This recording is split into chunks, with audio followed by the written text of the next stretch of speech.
Bueno, entonces hablábamos que los factores de transcripción tienen distintos motivos. Por ejemplo, acá vemos que estas son proteínas que son una hélice y una vuelta y otra hélice, ¿sí?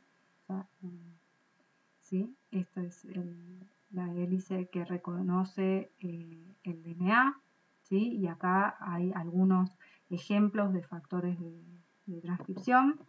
Hay otros que tienen láminas beta, ¿sí? Que pueden reconocer el DNA. Otros que son dedos de zinc, entonces pueden como que estos factores de transcripción en general son dímeros y van a reconocer entre ambos la secuencia de DNA, ¿no? O estos que son también otros dedos de zinc. Bueno, y acá hay una hélice, una vuelta y otra hélice, ¿sí? En general, muchos de los factores de transcripción forman dímeros, lo que permite un aumento de la afinidad y una especificidad en la unión del factor de transcripción. En general, si ustedes piensan, estos factores de transcripción van a reconocer en pocos nucleótidos. A veces reconocen entre 5 y 20 nucleótidos o 10 nucleótidos en la secuencia de DNA. Si ustedes piensan, puede haber muchas secuencias a lo largo del genoma de cualquier célula que sea blanco de reconocimiento de estos factores de transcripción. Entonces, digamos, estas proteínas se pueden unir a cualquiera de esas secuencias. Entonces, bueno, a veces en general lo que hacen estos factores de transcripción es que en vez de unirse, digamos, por separado, forman dímeros, con lo cual esas uniones que pueden formarse con el DNA, que son uniones débiles, al haber otro dominio que pueda también generar ese tipo de interacciones, ayuda a que el factor de transcripción puede unirse ahí y por lo tanto ser capaz de activar a la RNA polimerasa. En algunos casos uniéndose directamente a la RNA polimerasa, y después vamos a ver cómo, o a veces se unen a otras proteínas y esas otras proteínas son las que se van a unir a la RNA polimerasa y activar la transcripción. Pero bueno, la unión de dímeros es mucho más fuerte al DNA que una unión de un monómero. Entonces, existen distintas técnicas que nos van a permitir estudiar, por ejemplo, cuáles son las secuencias regulatorias a las que se unen los factores de transcripción. Supónganse que ustedes conocen, están estudiando una determinada proteína y que tienen esa secuencia, digamos, ustedes conocen la secuencia de esa proteína, por lo tanto van a poder tener la secuencia, digamos, del DNA. Entonces, esto es una técnica que se usó mucho no sé, en los 80s, en los 90s. Ahora se sigue usando, pero ya no tanto, ¿sí? Pero de todos modos, digamos, si es necesario se la usa, pero ya un poquito menos. Entonces, ustedes van a poder conocer la secuencia que ustedes piensan que puede ser, digamos, la secuencia de reconocimiento de un determinado factor de transcripción, ¿sí? O sea, ustedes están estudiando una proteína que quieren saber cuál, digamos, quieren saber cómo es el promotor que regula la expresión de su proteína y también, digamos, y tienen esa secuencia de la proteína, por ejemplo, A, tienen la secuencia genómica, ¿sí?, de esa proteína y sospechan, además, que esa secuencia de la proteína A, esa secuencia promotora de la proteína A, que la secuencia promotora es todo lo que está arriba del +1 de la transcripción, ¿sí? Que esa secuencia promotora tiene algunas secuencias que pueden ser, que están en cis, que pueden ser reconocidas por el factor de transcripción B, ¿sí? Entonces, para poder realmente saber si la secuencia promotora de la proteína A tiene secuencias que son reconocidas por el factor de transcripción B, ustedes lo que hacen es agarran y hacen una sonda, ¿sí? O sea, lo que van a hacer es sintetizar un oligo que va a tener más o menos 200 pares de bases del promotor de su proteína A. Esto, digamos, lo pueden hacer in vitro, pueden clonar esa secuencia y pueden marcarla radioactivamente, ¿sí? Entonces, luego lo que van a hacer es, van a armar un gel, como si fuera un gel para, como les contó hoy Andrea, una electroforesis para un SDS page, ¿sí? Y entonces van a correr esas proteínas. En una calle van a correr solo la sonda, ¿sí? En otra calle van a correr la sonda con un lisado, ¿sí? Que ustedes, o sea, ustedes tienen la sonda generada de la secuencia del promotor de su proteína A y van a correr esa sonda con el lisado celular de una célula que ustedes suponen que expresa el factor de transcripción B, ¿sí? Entonces corren la sonda con ese lisado.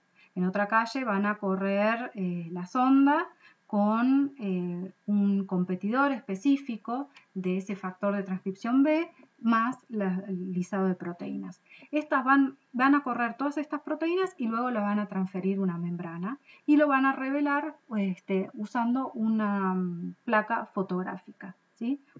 Entonces, digamos, esto lo que les va a determinar es, bueno, si por ejemplo, en este caso, ustedes tienen la secuencia de genoma, o sea, tienen el PRO, o sea, la secuencia promotora de la proteína A marcada radioactivamente, ¿sí? Junto con el lisado de las células que ustedes suponían que tenía el factor de transcripción B que se iba a unir a esa secuencia. Si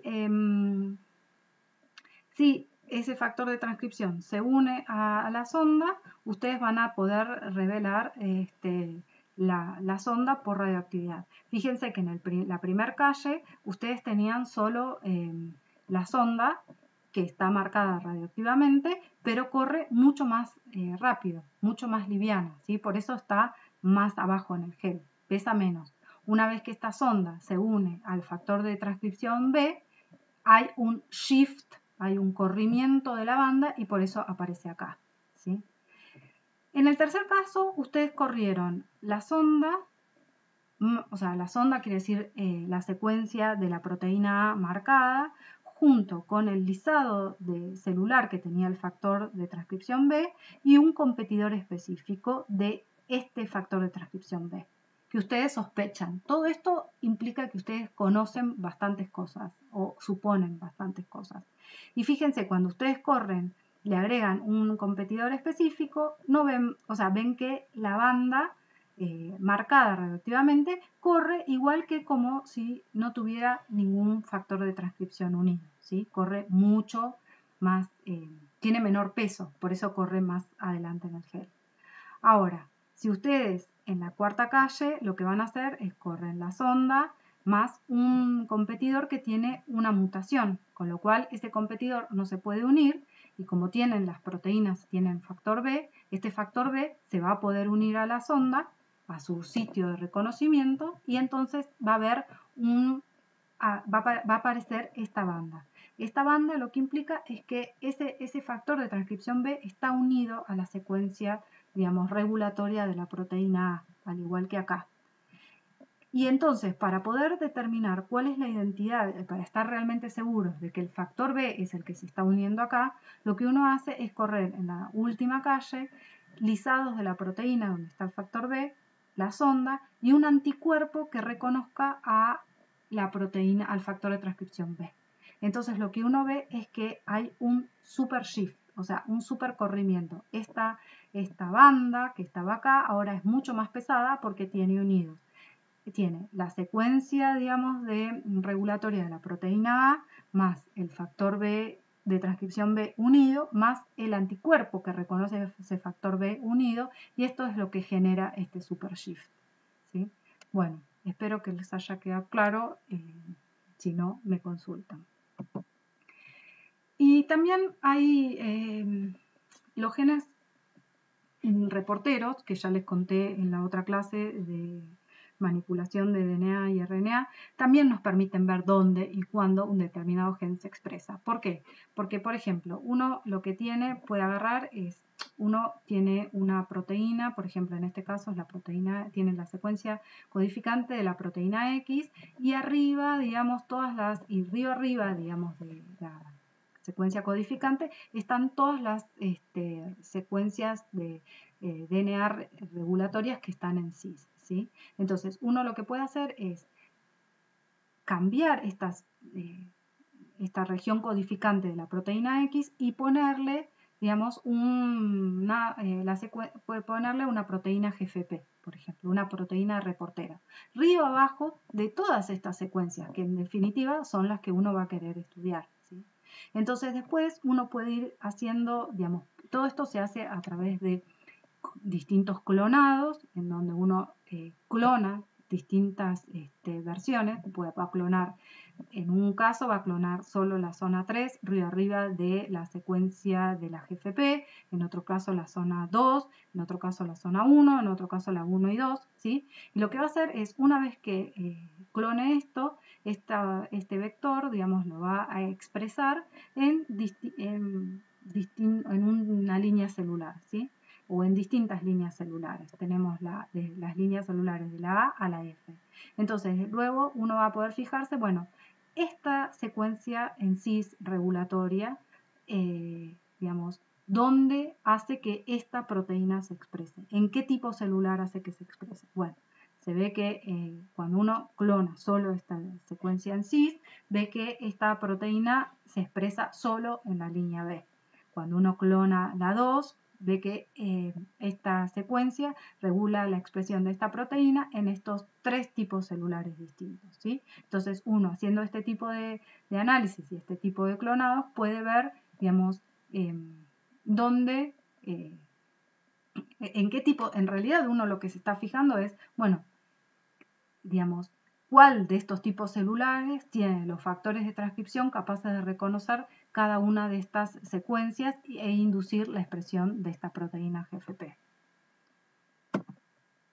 Bueno, vamos entonces, los factores de transcripción dijimos que prenden o apagan la expresión de genes.